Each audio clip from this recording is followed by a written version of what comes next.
Hello, my friends. Welcome to the Bible in 5 years. My name is Armando, and this project of podcast is aimed for people who don't get a chance to read the Bible, never have read the Bible, they don't have time, or maybe they're not even going to church, or they're no Christians, and that's okay. Or they just beginning in their Christian walk. This is not really aimed for Christians, but if you are one, you are welcome.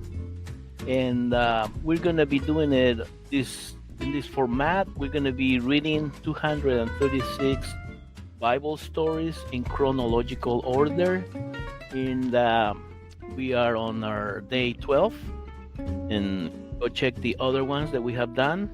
And we're doing it in Spanish and in English. In Like us and follow us and subscribe YouTube, Facebook, and Spotify. In Spotify, we have them in video and in audio also. All right, then, let's get to our reading today. So, the Genesis chapter 8, flood recedes. But God remembered Noah and all the animals in the boat. He sent a wind to blow across the waters, and the floods began to disappear. The underground water sources ceased their gushing, and the torrential rains stopped. So the flood gradually began to recede. After 150 days, exactly 5 months from the time the flood began, the boat came to rest on the mountains of Ararat. 2.5 months later, as the waters continued to go down, other mountain peaks began to appear. After another 40 days, Noah opened a window he had made in the boat and released a raven that flew back and forth until the earth was dry.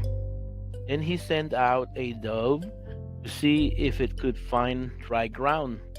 But the dove found no place to land because the water was still too high.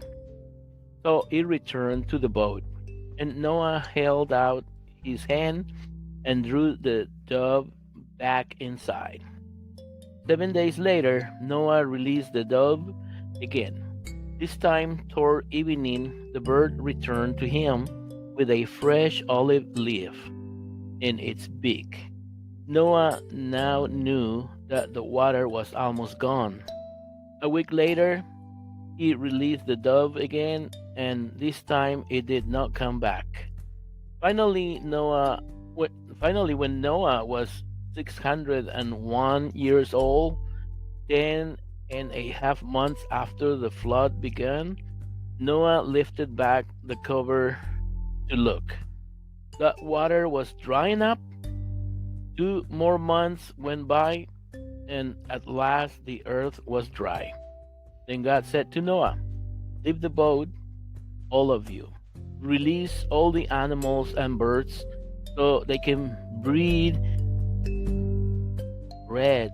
sorry, they can breed and reproduce in great numbers." So Noah, his wife, and his sons and their wives left the boat, and all the various kinds of animals and birds came out, pair by pair. Then Noah built an altar to the Lord and sacrificed on it the animals and birds that he been approved for that purpose.